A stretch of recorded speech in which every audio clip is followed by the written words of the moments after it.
Okay, so in terms of agenda, just a heads up, there's actually a blog version of this presentation that has way more detail. So check out the QR code here. So what are we talking about today in the agenda, though? Well, first, a small introduction on available cloud authentications and why it's wrong.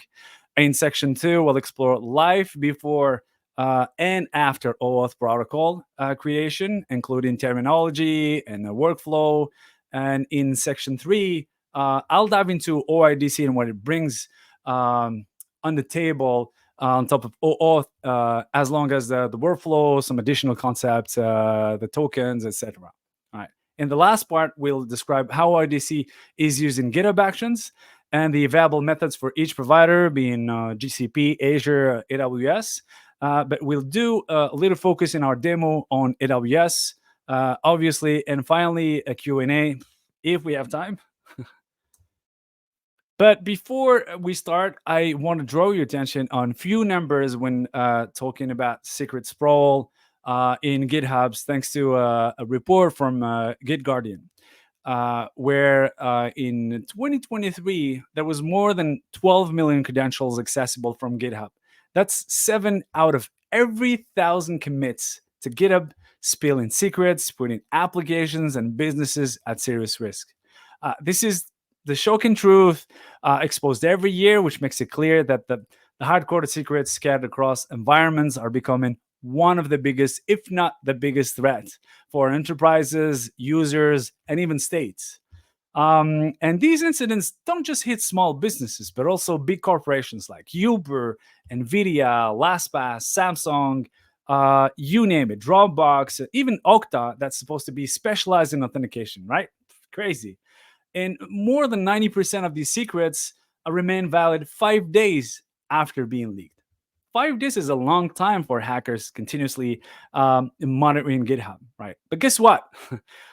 Toyota customer data was compromised with credentials exposed for 5 years. 5 literal years. I'm not kidding. With access data of more than 300,000 customers. That's insane. That's really crazy. And the usual suspects are obviously cloud credentials, Google API secrets in number 1, with over 1 million occurrences for its secrets. And then we have 250,000 Google Cloud keys and 140,000 AWS IAM secret keys, right? That's huge. But hey, there's more, because now we have also people developing on top of AI. And guess how many OpenAI credentials are spread in GitHub every month? 46,441 API keys occurrences leaked each month in 2023. Not to mention Hugging Face credentials as well, because people actually load their models from Hugging Face now in their pipelines, right? But that's enough, okay? I'm done with horror stories. But what are the popular cloud authentication standards, though, when we want to have access to the cloud? Well, traditionally, connecting to cloud platforms from GitHub or anywhere involved using either user or machine workload principle, as shown here. You got the user base with the interactive login for GCP and Azure, or the access keys for AWS, but this stays static credentials. And then you got the service principles, where you have this the account key file, service account key file for GCP, or service principal password. It's still static type of credentials. And then we have the instance principles for your EC2 VM, for example, also called managed identities. Well, the thing with these type of identities, in our case with GitHub Action, is that you would need a self-hosted runners running on your cloud, right? So it's dynamic, obviously, but it will need to run in your cloud.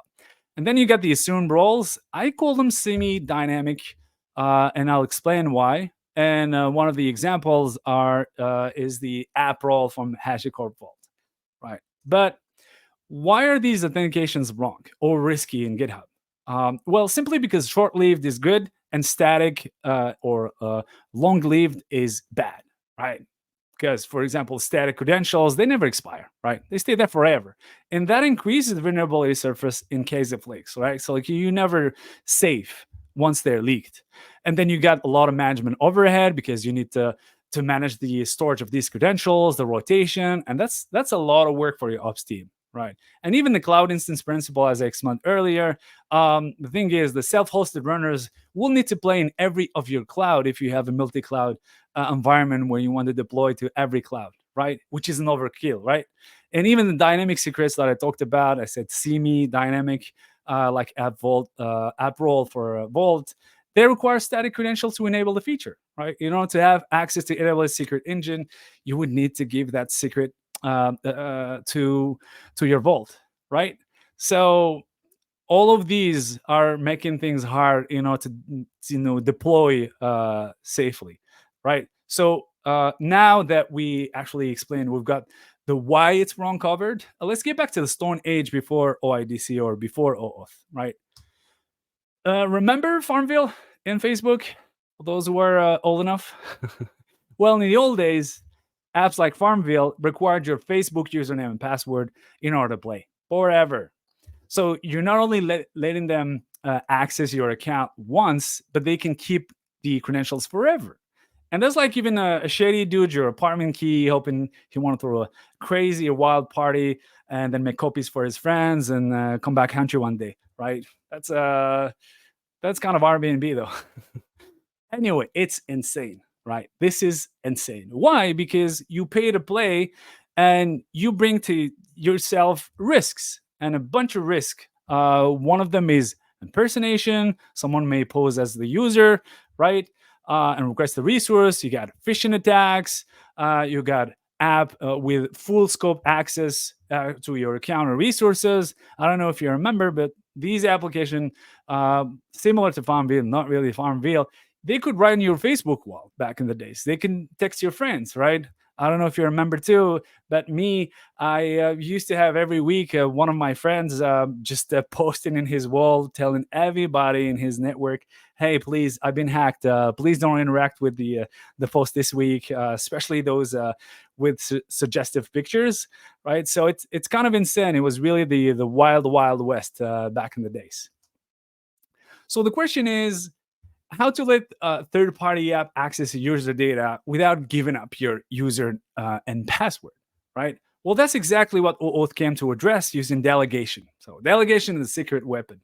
Why? Because OAuth, for example, it eliminates the need for password sharing, right? No more password flowing left and right. And it also allows granular access level through the scope. No more full access. You get read, write, very selective type of access. And the apps would receive short-lived authentication. No more long-lived secrets, right?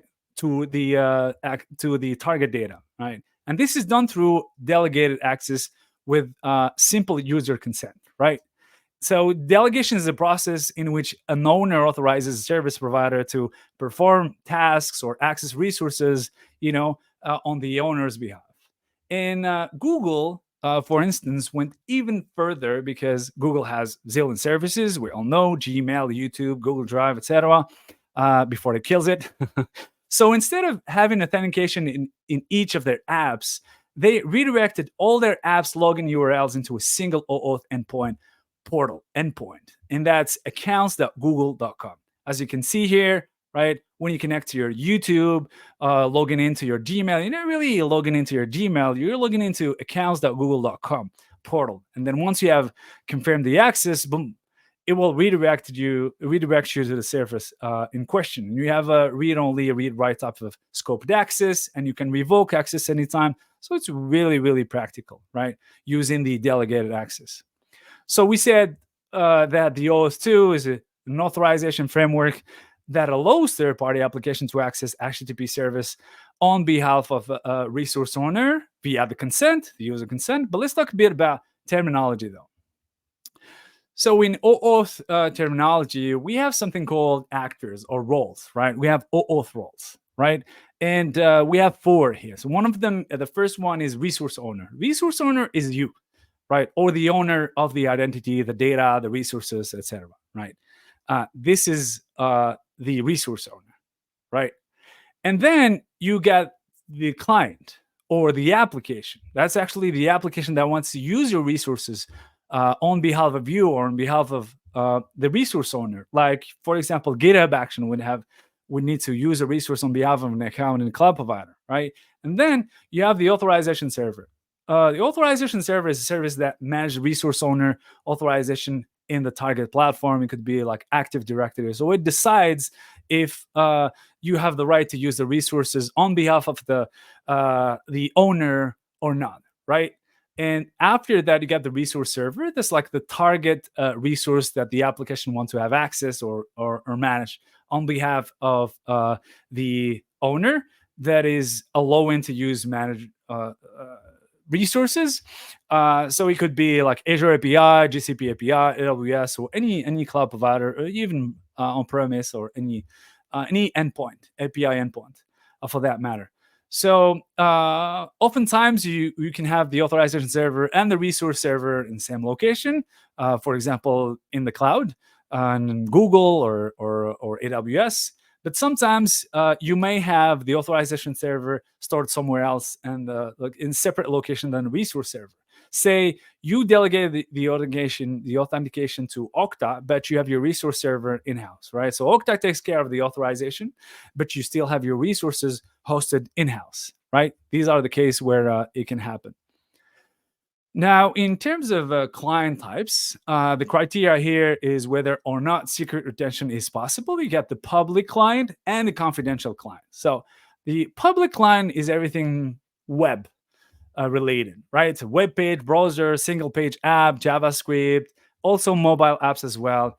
And the problem with these type of client is that they're too open to keep a secret, right? Why? Because I can click right on a browser and hit view source, and I could have access to whatever that is in the code, including a secret if it ever was there, right? And even if it's a mobile application, right? What you can do is you can decompile the mobile app package, right, and have access to whatever code that's inside, right? So it's not really secure or a way of retaining the secrets. And then we have the confidential servers, right? So the confidential client, I would say. So confidential client is a server environment. That's your application server that runs .NET, Java, and the particularity of these endpoints is that these clients is that it can hold secrets, right? Why? Because it's actually not in a browser. It's not in a package, right? So your code is actually running in a trusted environment. This is why it's safe to actually put the secrets. It can really hold the secrets in there, right? This is why these two also form a different type of channels, right? You got the back channel from the confidential clients. Why? Because it's server to server kind of communication that can hold a secret,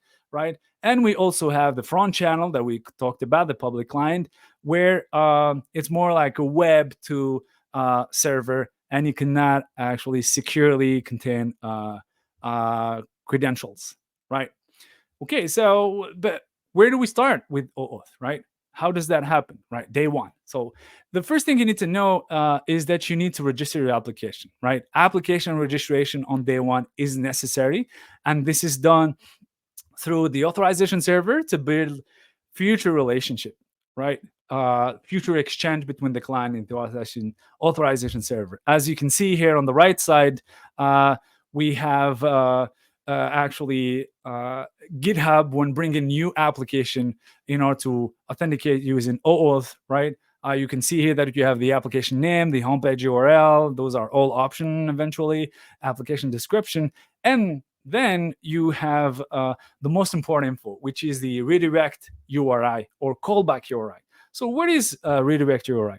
Well, callback URI is where the authorization server redirect a resource owner back to after consent. So after consent, you need to send that owner somewhere else, which is the application, And once that is done, the authorization server will give you two things: the client ID and the client secret, right? The client ID is just the identifier of your application within the authorization server, which can go through a front channel because it's not really a secret or credential.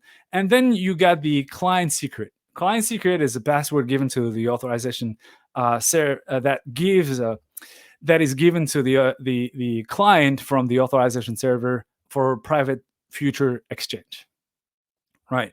And for a few more concepts, though, we talked about scopes. So we have the scope that is just the type of permission that the client wants, such as access to data, perform an action, and grant types. So most common is the code. So authentication code is one of the grant types, which is just what the client expects from the auth server for future access requests.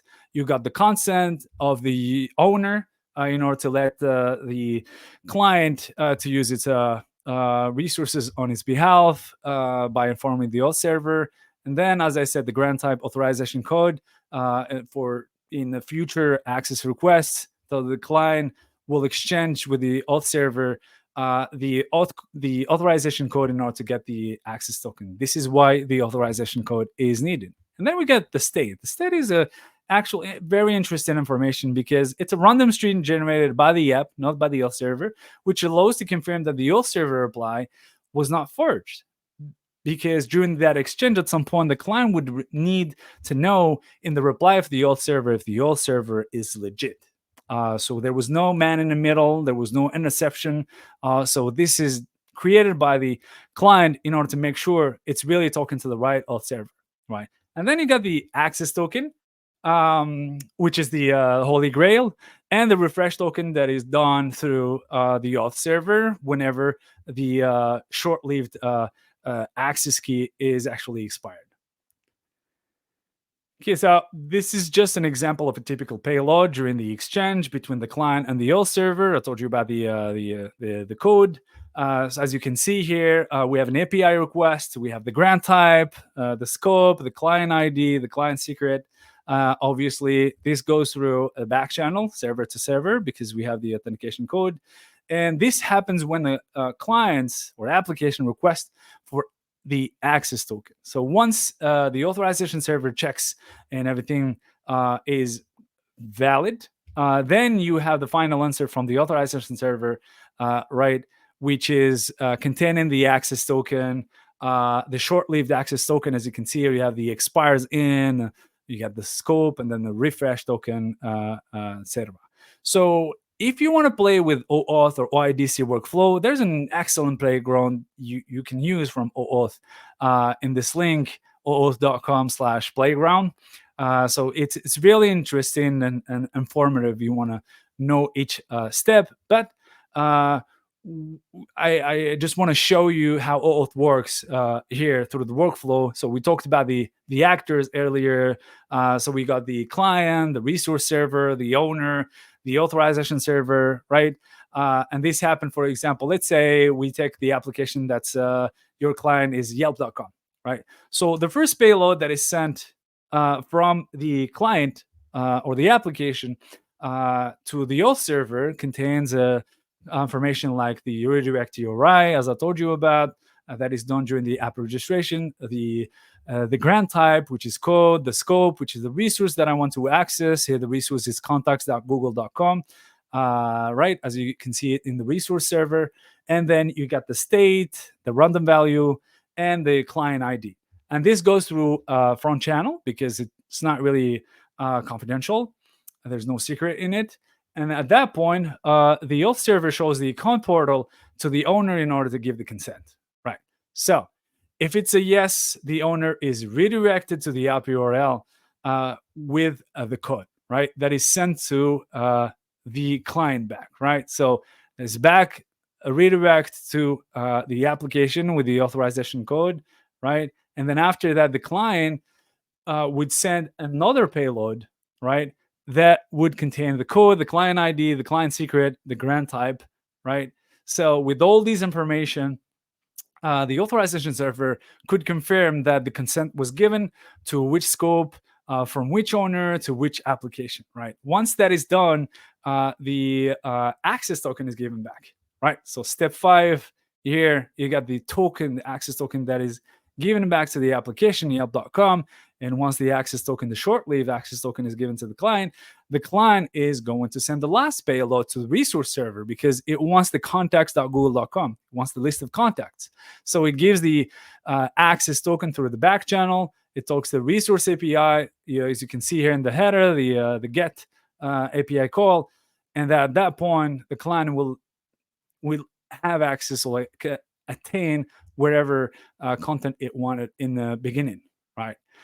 But we are talking about OIDC today. So what is OIDC?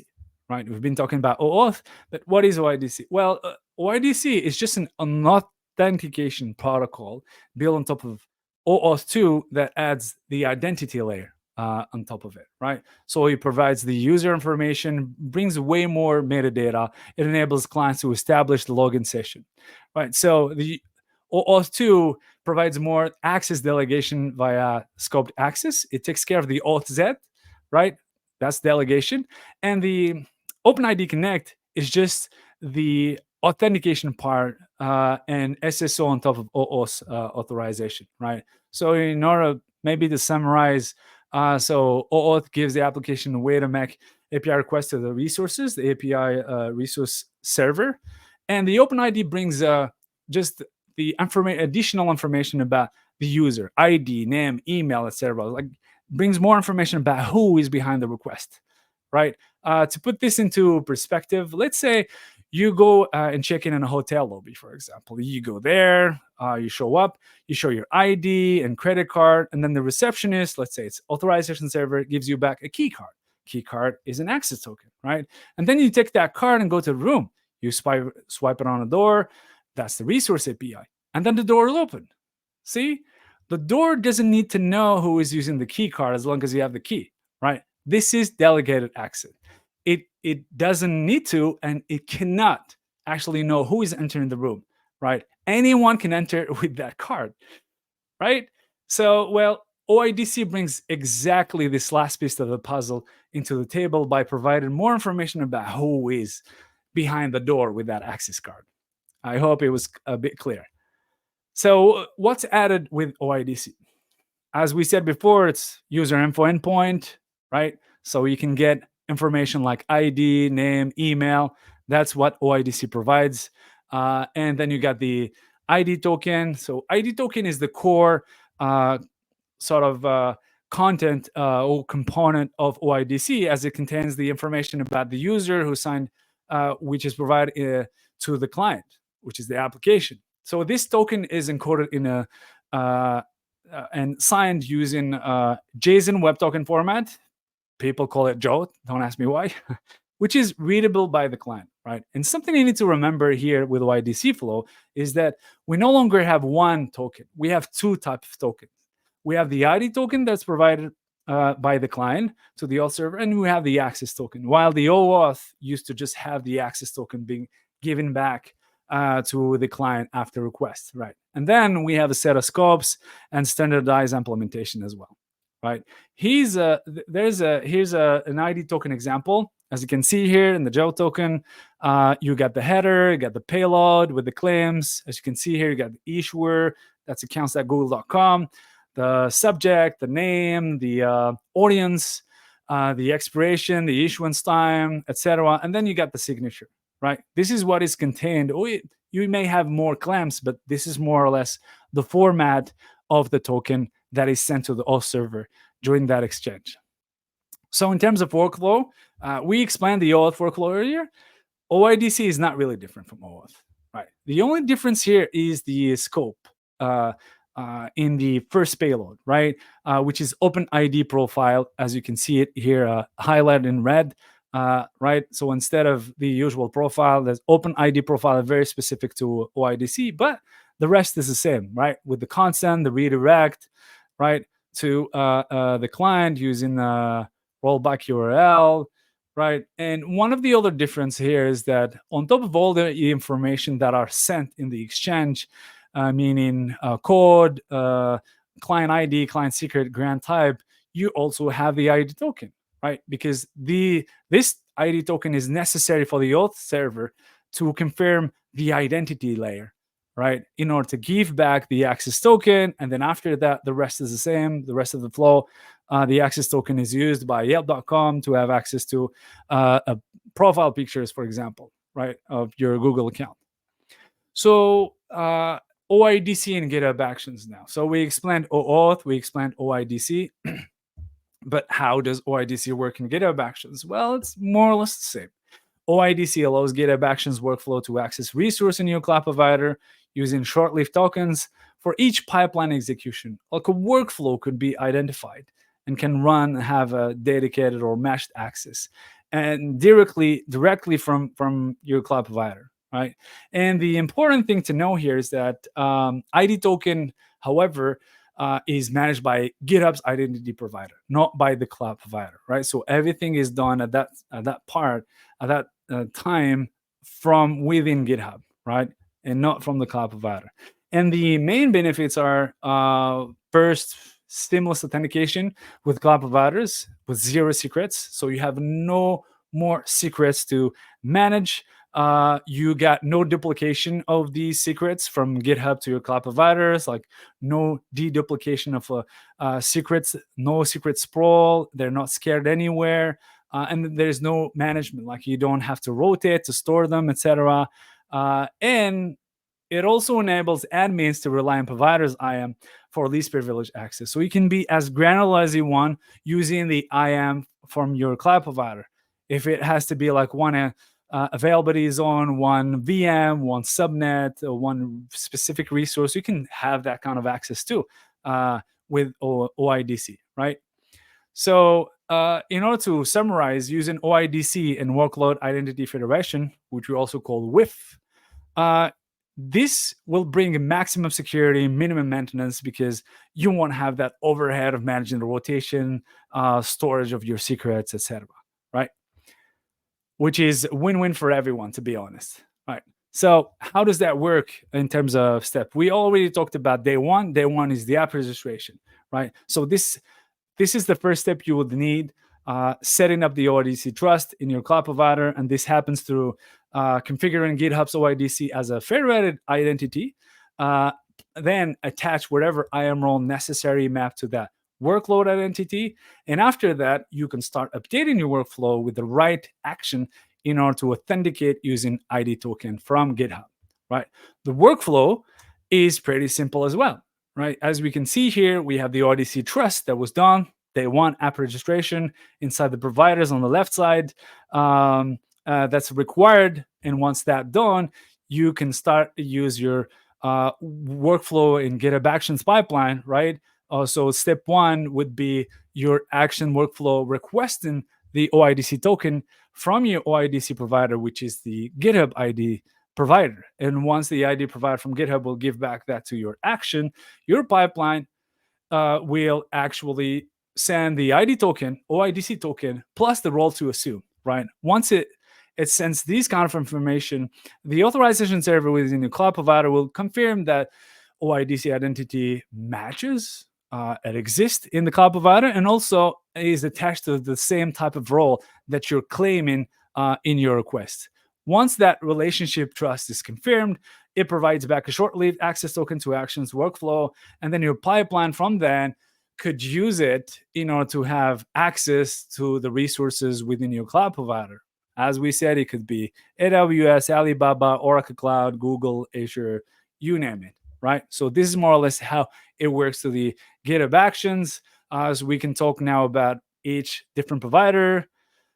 But before that, yes. So while defining the OIDC trust is might be easy for some providers, you may have mixed up claims causing the cloud STS not to recognize your GitHub pipeline. So how to fix that? Well, the best way to confirm the claims in your ID token when it doesn't work or there's a mismatch is through an awesome tool that is called OIDC Debugger. This is just an action that you can run with any workflow, like a bare workflow, just in order to make sure you didn't make any mistake, right? So it will just give you, for example, this is an excerpt of my own repo claims, right? I run this workflow pipeline for my repo, and then you can see here that you have the standard claims, issuer, the audience, the issuer, and then the subject. As you can see here in the audience, you have the actor, you got the audience, you have the environment. This is actually an environment that I created for a GCP workflow in order to deploy through Terraform, and it's linked to a branch. You also got the issuer that's very specific to GitHub here. So it's token.actions, GitHub's user content.com. And then you have the reference. So the ref, it's more about which branch you're using. Here, for example, the ref type is branch. The branch is Git actions.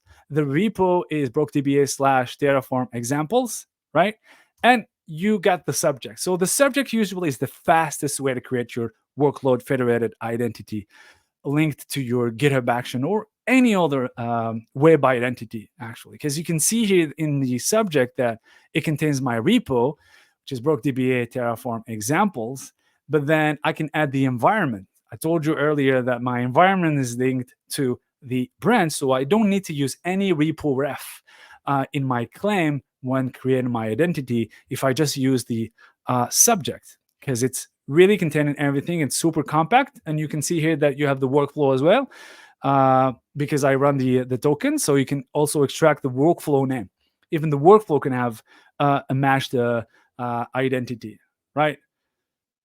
So first example, I just described how it works in Azure, but it's more or less the same everywhere. So you set up your IDC trust in Azure by creating workload identity federation for GitHub Actions. So your WIF through something called Active Directory Application Registration. Once that's done, well, GitHub Action Workflow requests the ID token for the external identity, which is GitHub ID provider. So the external identity can like related to the cloud provider, right? But within GitHub, it's still like an internal identity provider. So once that is done, you got the ID token that is provided back in step 2. And then after that, the pipeline would just send the ID token plus the request of the access token to Azure, right?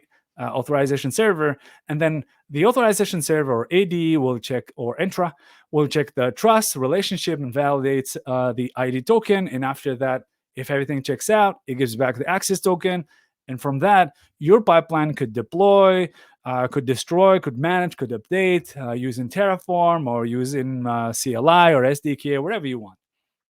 So this is just the explanation of what I just said in text. So you would require within your workflow an action called login. And then after that, when the pipeline is sending a request, so with the ID token, Azure ID verifies the claim against the federated workload identity info. And if everything matches, it gives the access token. So it can start deploying or managing resources using the access token. So within your workflow, how it works is you would, once that trust is done, is created, the identity is created in Azure, you would need to use an action called Azure login. And there are 3 required parameters. And you can see here in these input parameters, you have the client ID, which is the principal associated with the federated identity. You got a tenant ID.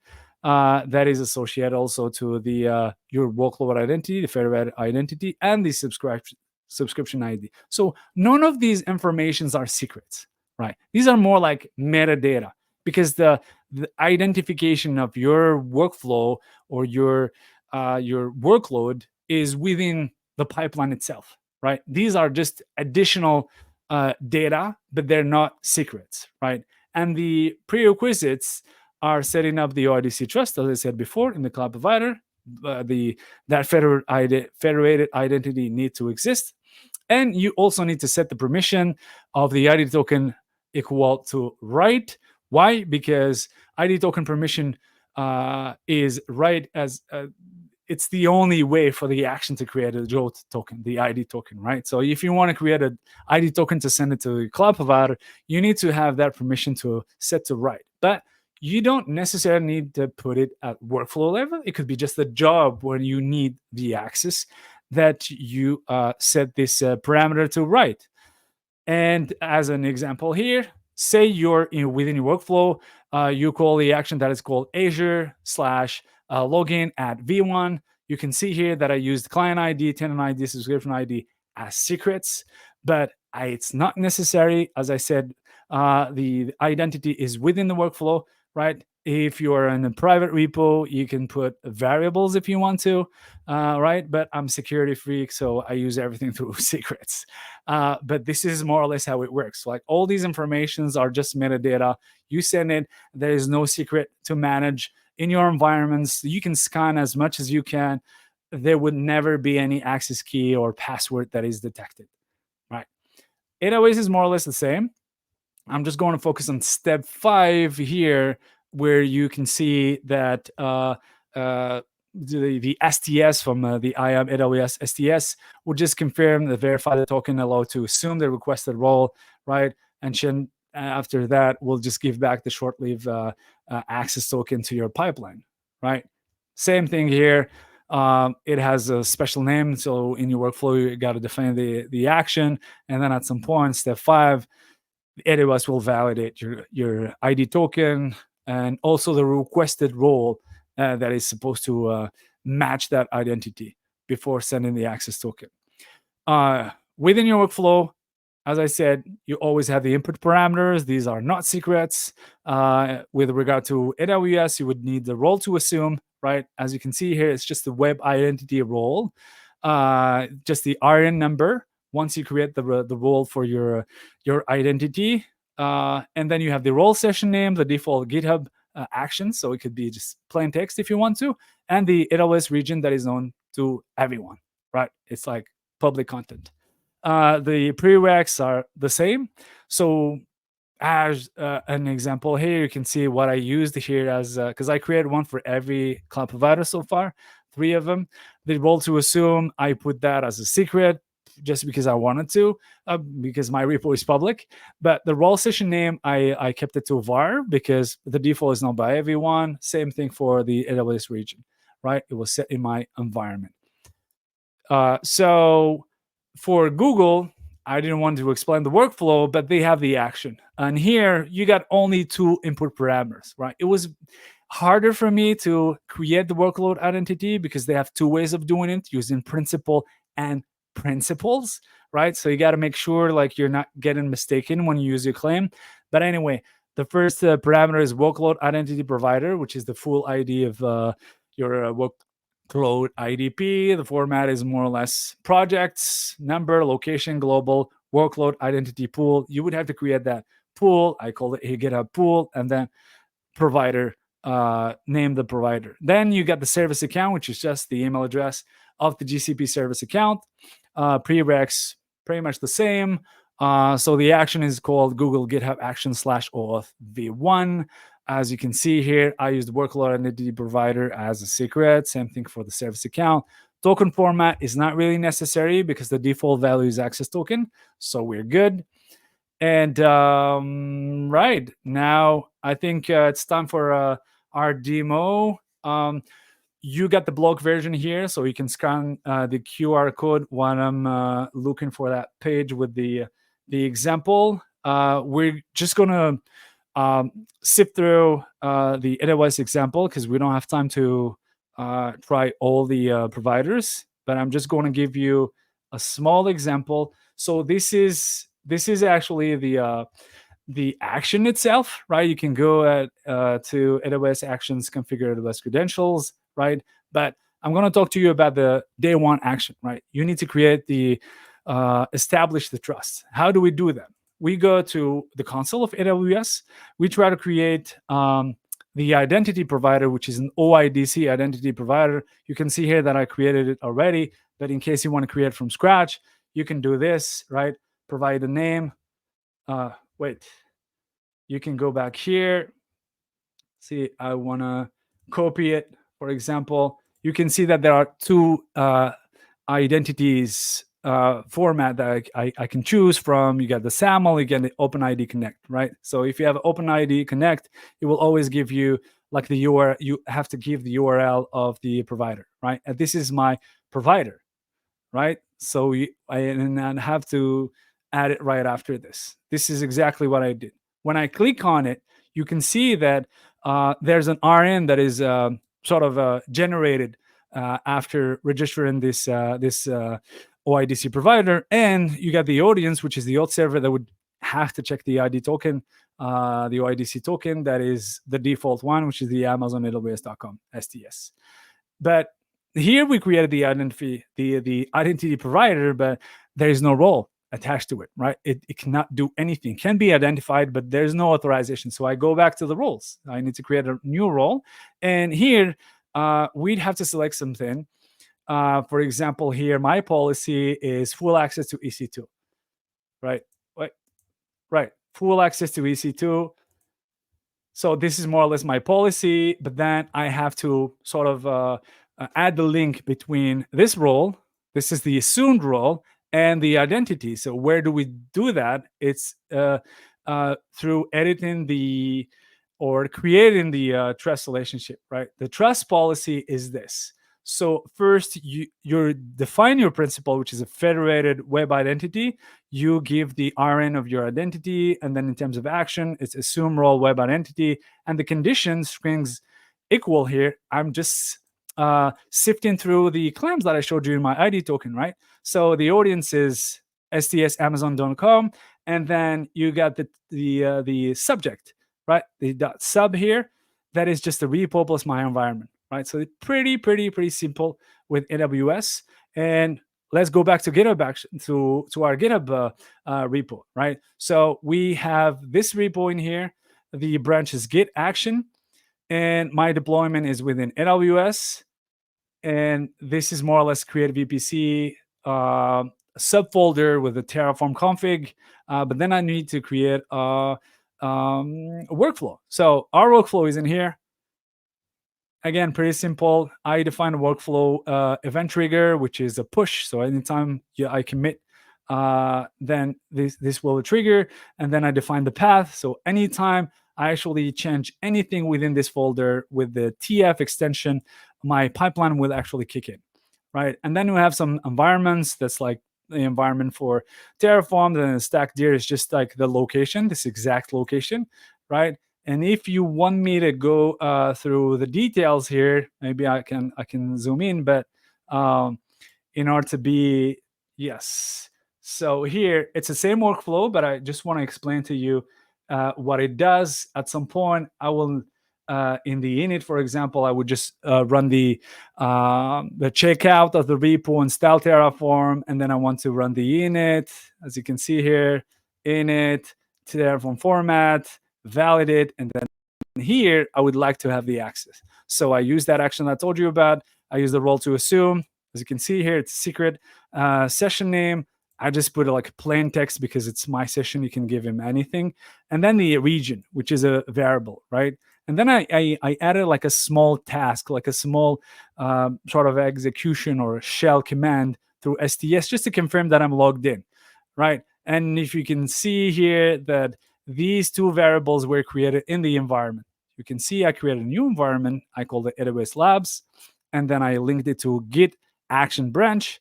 And then here, I created my AWS role to assume as a secret. I could have done the environment variable, but fine. Here I got the region and the directory from where to run the config. That's what I needed to run, okay? And then so when we have these done, I have my pipeline here. So if I come back here, my pipeline is supposed to do with Terraform init, Terraform apply, Terraform destroy, right? I said that if I change anything within this one, if I put some columns in here, right? Let's say I'm coming back in the, not variables, but maybe VPC, right? Just to tell you that I changed something. If I put column here, if I edit it real quick, I put a column here, I commit it, I'm in the right branch, right? I hit the push. You can see here that there's already a pipeline that is running, right? You got the update VPC. I got a pipeline running live, right? But since it's running already, I'm going to just go back to the previous one just to show you maybe it's fast enough. Let's go. So if I go back here, I want you to focus on the credential run. So like we have the Terraform init, etc. It's like super fast, right? Nothing much within my pipeline, right? You can get here, right? It's running, and I get up to not here, right? So this is a configured AWS credentials. This is my action that would send the ID token to AWS and checks if the identity exists and the assumed role matches, right? Role to assume, this is what I sent to my action, session name, the region, right? And if I go back to VPC, eventually you may have something being created, but maybe not yet, right? But anyway, so I had that sent and I get my token back, right? My access token, and then I get a test. So my small test is AWS STS get caller identity, right? So this would not have worked, right, if I was not logged in. So right after that that action, I can actually log into my account through this workflow because the workflow has an identity with some privileges in order to, do something in my cloud, right? Like it has an identity with AWS. So this is what I printed. That's the command. But if I go here, eventually it may create it because it's like an apply. Let me see. Right. Yeah, it creates the cache. But if I go back to summary and the previous pipeline execution, you can see that at some point I do the Terraform apply, right, by using that credential. And once I create the credential, I can run the Terraform apply, right? Same thing here, right? And then I could have that all done, right? It would, this Terraform would execution, the apply would not work if I didn't have access to my AWS account. But instead of providing access key and access ID, I just provided the assumed role, and then my STS in AWS knew that my workflow, my pipeline had the right ID and the right permissions, right? So maybe it's here yet, but anyway, so if it's not here, it's fine. But this is just to explain to you how it works. So it's really straightforward. It's seamless. There is no management overhead of any secret. You can be your repo can be scanned. They will never find any secret, right? So this is more or less what I wanted to explain with this little demo. I think maybe the other one is still running, right? But anyway, that's more or less what I explained. So the apply is running right now. But in the meantime, I thought it was instructive. Let's go back to see. I think it's here. Probably going to be created, right? I'm just going to prove it to you. There you go. You see? So I just created my VPC, right, through with everything. So network connection, route table, subnet, etc. Through my Terraform config, just using the ID token from the workload federated identity I just explained through OIDC. So it's pretty straightforward. It's super easy. Really, really, really no brainer. Okay, now that we just saw the demo, we'd just like to, I think we're done.